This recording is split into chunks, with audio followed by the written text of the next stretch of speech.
En las crónicas de la vida sobre la Tierra, los dinosaurios reinan como los depredadores más importantes de la historia. Durante 150 millones de años, rigieron el planeta a su antojo hasta su extinción hace 65 millones de años. Hay quienes creen que fue un asteroide o un cometa lo que causó su desaparición, y que una vez extinguidos, se abrió la veda para lograr el puesto de superdepredador. Los mamíferos adelantaron posiciones en gran parte del planeta, pero en Sudamérica las cosas no siguieron las mismas reglas. El Istmo de Panamá aún no se había creado y el agua rodeaba el continente sudamericano. Fue el aislamiento lo que hizo que aquí la evolución siguiera un curso distinto. Constituía una isla enorme cubierta de sabanas rodeadas de bosques. En este lugar, los mamíferos eran en su mayoría herbívoros que iban desde grandes perezosos hasta extrañas criaturas armadas como los gliptodontes.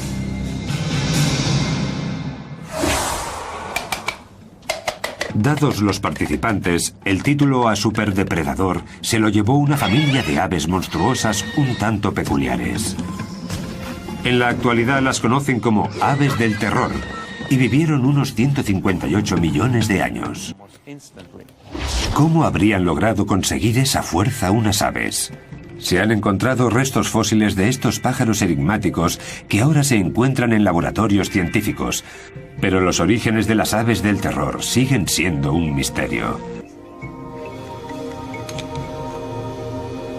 En 1887, el paleontólogo Florentino Ameghino escribió sobre un fósil que habían encontrado en la Patagonia argentina. Era un hueso de mandíbula que no presentaba dientes y que pertenecía a un cráneo de unos 60 centímetros. Dadas las dimensiones y según Ameghino, debía de tratarse de un mamífero.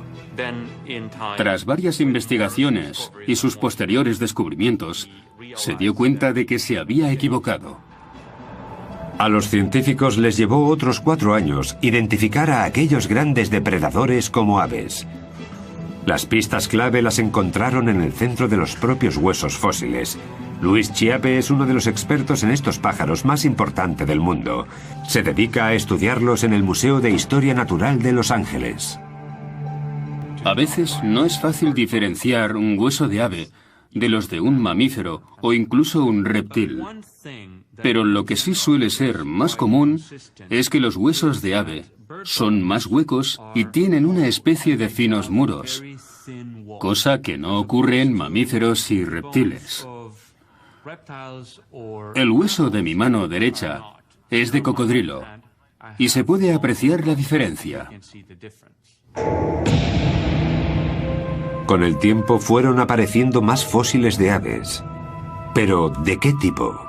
Sin lugar a dudas, de los grandes y de ejemplares sin alas.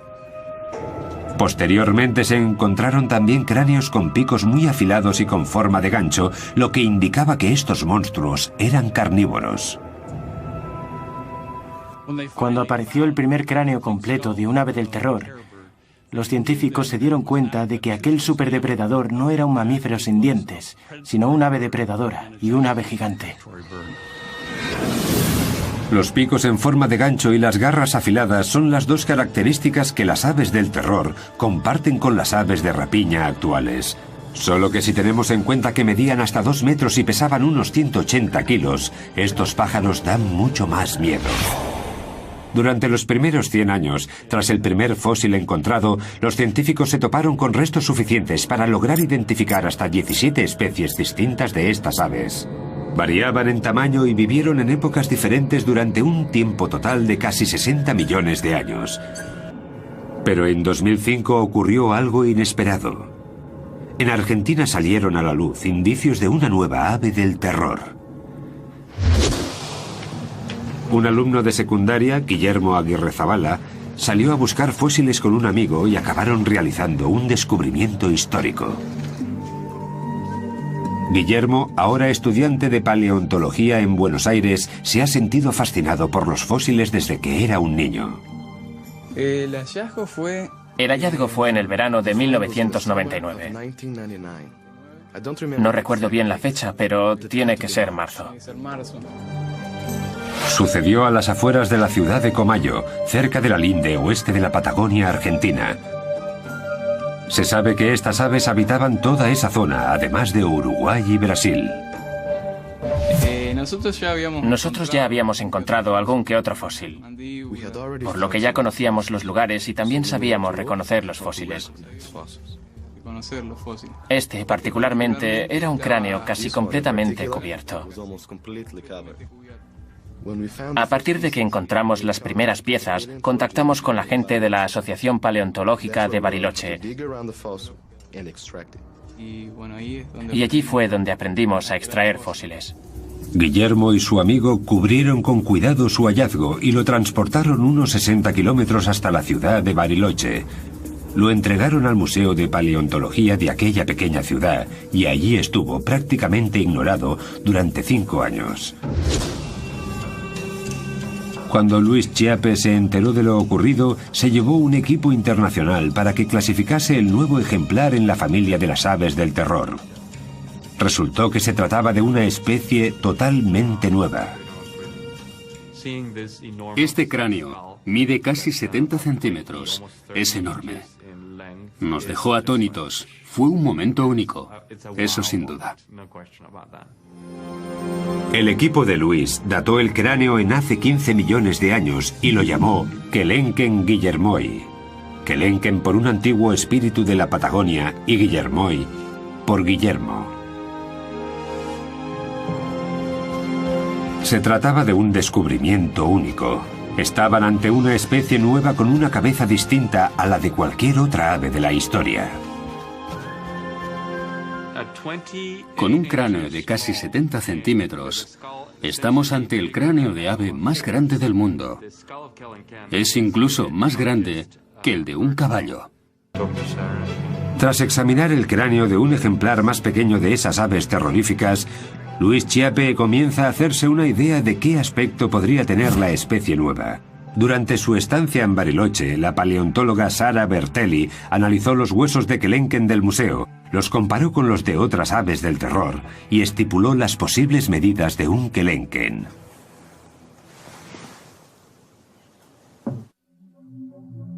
Aunque el cráneo era lo más espectacular del hallazgo, el hueso entero de una de las patas facilitó también datos muy importantes. Este es el hueso de la pata de Kelenken, que en humanos correspondería a los huesos fusionados desde el tobillo hasta los dedos del pie. El hueso muestra una figura inesperadamente esbelta para un ave de esas dimensiones. Algunas de las otras familias de aves del terror eran mucho más gruesas y se cree que tendían emboscadas a sus presas. El Kelenken era diferente. Por eso, en las aves de terror, que son más grandes y robustas, este hueso es corto y ancho. En las aves más rápidas, este hueso es largo. Y esta es la condición de Kelenken, por lo cual nosotros pensamos que era un corredor. El Kelenken está entre las aves del terror más altas y rápidas. Pesaba alrededor de 180 kilos y medía unos 2 metros de alto.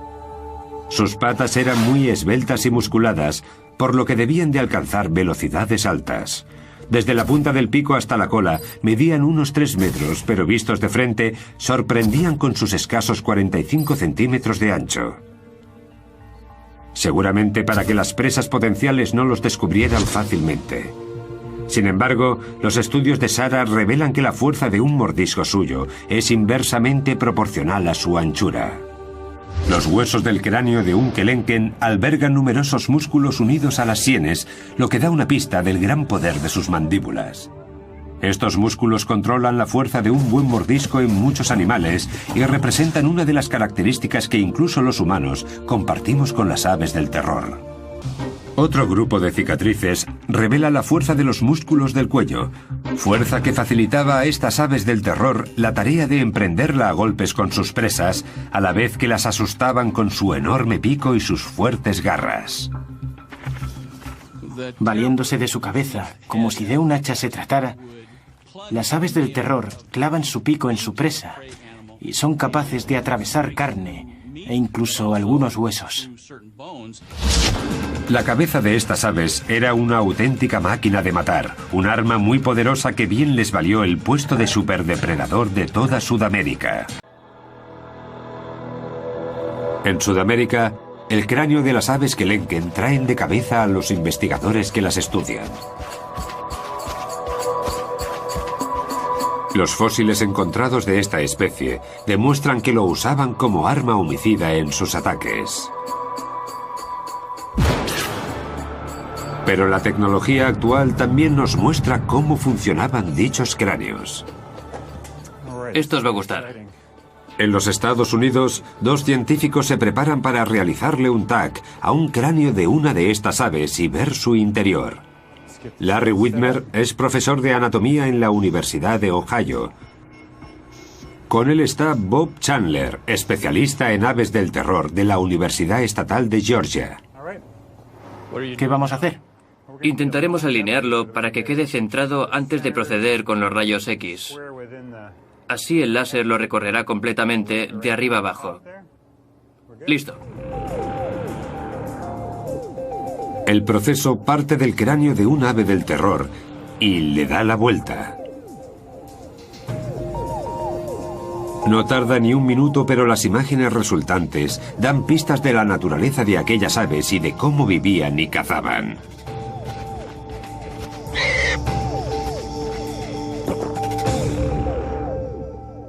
Solo con mirar el cráneo sabemos que se trata de uno muy grande y fuerte. También se aprecia este pilar delante de la cuenca de los ojos, un pilar largo y fuerte. En la zona correspondiente a las mejillas hay una especie de barra bastante gruesa que nos sugiere que el cráneo en sí estaba diseñado para dar y soportar fuertes golpes. Se trata de un animal ungulado del que no se conocen descendientes modernos. Era un animal muy lento de unos 275 kilos que pesaba casi un 50% más que el Kelenken, por lo que este último necesitaba una buena estrategia de caza. Una de esas posibles estrategias podría ser atacar a su presa en la parte inferior del cráneo para paralizarla. Una vez derribada la víctima, el pico del ave del terror se encargaría de desgarrarla, un comportamiento habitual incluso en las aves existentes en la actualidad. El TAC nos muestra que tiene forma de escudo. El TAC no se limita solamente al pico y profundiza también en el resto de la cabeza. Los resultados son sorprendentes. Una de las cosas que nos muestra el TAC nos ha dejado boquiabiertos. Hemos visto que en la parte interior del pico hay una gran cavidad hueca. No nos lo esperábamos. Está completamente hueco y no entendemos a qué se debe esta estructura totalmente vacía. En mi opinión, creo que esa cavidad hueca podría funcionar como caja de resonancia. Puede que le sirviera para emitir una especie de sonidos como traqueteos, que al mover sus mandíbulas, el sonido resonara en esa cavidad. Al parecer, ese traqueteo les resultaba familiar a los residentes de las sabanas prehistóricas, pero ¿cuál era su función? ¿Era un ritual de apareamiento? ¿Una señal de alarma? El TAC no puede dar respuesta a esas preguntas, pero sí confirma que aquellas aves oían a la perfección estos peculiares sonidos. Voy a ampliar esta parte del oído a ver si descubrimos qué se cuece ahí dentro.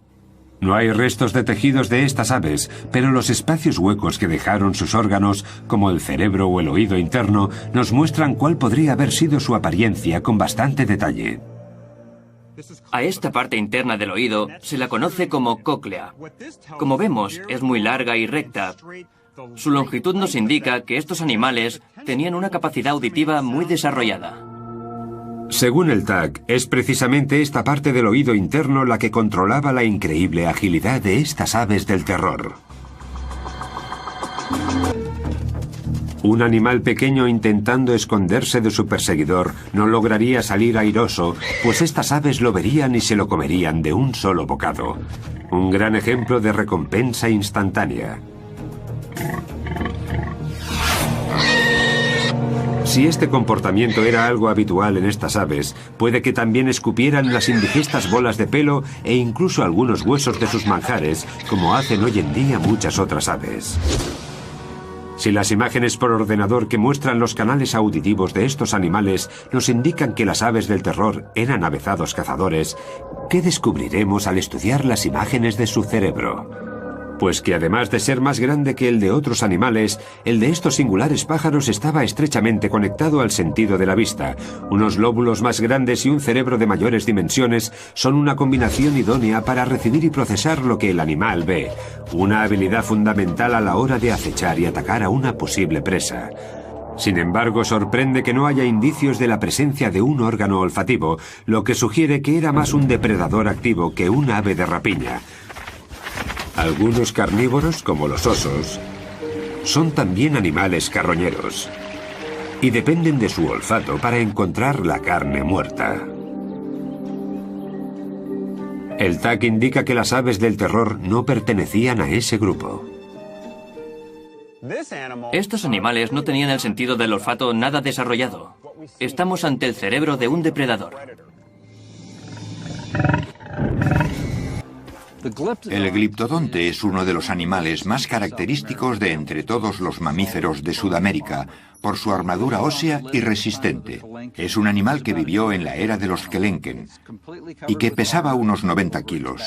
La armadura le cubría todo el lomo, desde la cola hasta lo alto de la cabeza. Hablamos de un animal al que no debía ser muy fácil matar, porque poseía un caparazón de 1,5 centímetros de espesor. Ahí es donde entra en acción el poder cerebral de las aves del terror. Llevamos mucho tiempo gastando bromas sobre el escaso tamaño del cerebro de los pájaros, pero este es relativamente grande. Estos centros de aquí pertenecen al córtex cerebral. Como se puede ver aquí, en estos ejemplares está muy extendido, lo que indica que estos animales tenían mucha capacidad para enfrentarse a condiciones inesperadas. Tenían una cierta capacidad de razonamiento a la hora de resolver problemas. Y el armado gliptodonte era sin duda un problema. Me imagino al Kelenken acechando al gliptodonte, pensando en cómo atacar, barajando sus opciones de éxito. Al final, tras estudiar los movimientos de su presa, un ave del terror se habría dado cuenta de que si metía una de sus patas por debajo del caparazón del gliptodonte, podría darle la vuelta y dejar a su víctima con el vientre expuesto.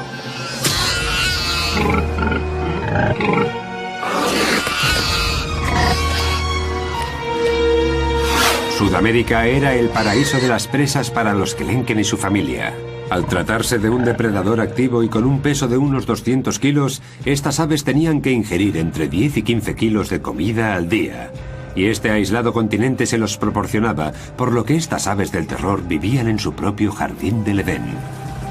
Nuestro planeta está constantemente cambiando y el paraíso remoto de estas aves empezó a resquebrajarse al ritmo de las erupciones volcánicas.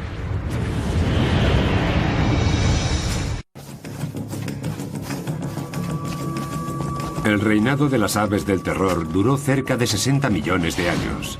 En Sudamérica eran el primer depredador de la cadena. En el norte, inmigrantes intrépidos. Su extinción forma parte de un puzzle que los científicos aún no han conseguido completar.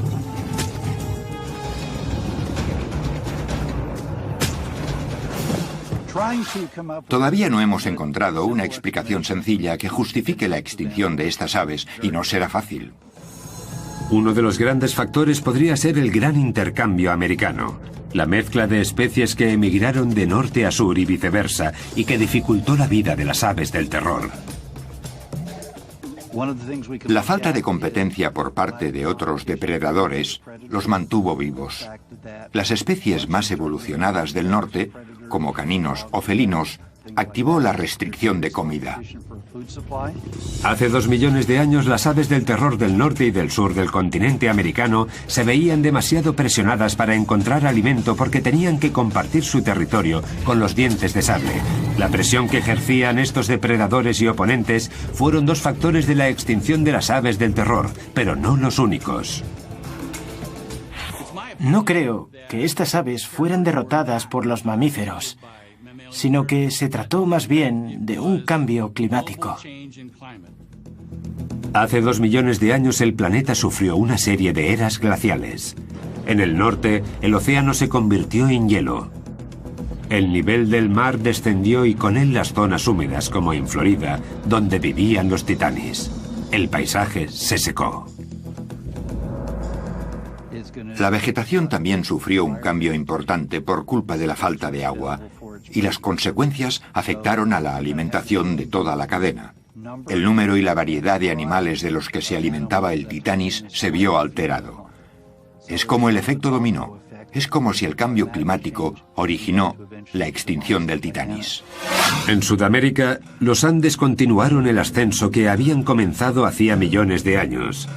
Cada vez más bloqueaban las lluvias y las sabanas se fueron convirtiendo en secas estepas. Las aves estaban cada vez más afligidas. Medio ambiente, peligro, competencia. Todos ellos son posibles sospechosos en el misterio de las aves del terror sobre por qué su largo reinado acabó en completa extinción. ¿Fue solo uno? ¿Una combinación de los tres? Demasiado pronto para saberlo. Pero es precisamente ese el reto al que nos enfrentamos ahora los científicos. Ampliar los datos que tenemos de estos animales y entenderlos un poco mejor. Seguro que al final logramos averiguar por qué ya no están entre nosotros.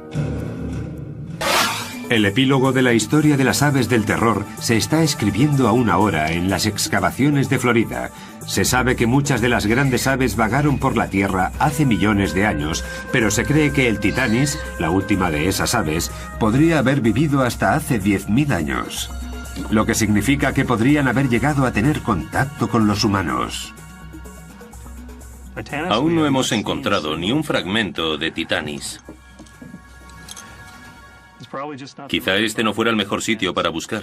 Es la época correcta y la era adecuada, pero puede que no el entorno preciso. Los científicos Richard Halber y Bruce McFadden dirigen una excavación arqueológica en la que los sedimentos de calizas contenían fósiles del gran intercambio americano. Quieren resolver el enigma del titanis. Puede que los humanos de su época los cazaran hasta provocar su extinción. Si el titanis vivió hasta hace 10.000 años, una de las explicaciones posibles para la extinción de una de las aves con más éxito de la historia sería la acción humana, que por aquel entonces también se extendía por toda Norteamérica.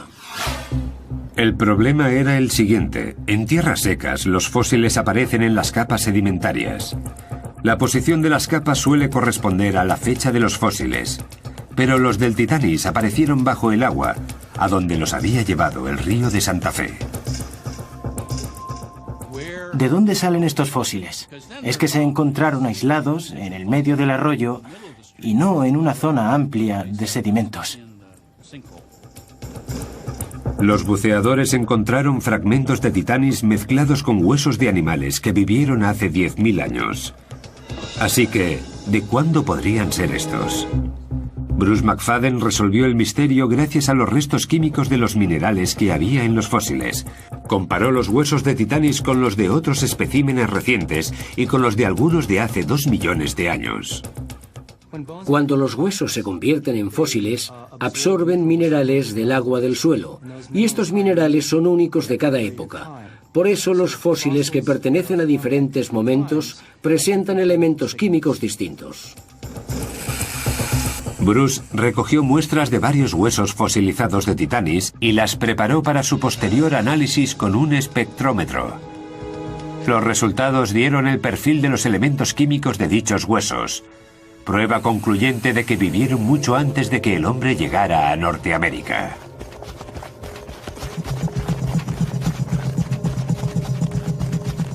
Hay 2 patrones básicos, uno de ellos los que tienen alrededor de 15.000 años, y el otro para los huesos que representan a los animales de hasta hace 2 millones de años. Y el titanis pertenece a este grupo. Su concentración de elementos es característica de los fósiles de hace 2 millones de años. Sorprendentemente, la historia no se acabó allí. Las aves del terror aún tienen mucho que contarnos sobre su vida en el norte. Bruce McFadden también encontró fósiles de titanis en Texas que databan no de hace 2, sino 5 millones de años. Es decir, las aves del terror vivieron en Norteamérica alrededor de 3 millones de años, mucho tiempo para una sola especie.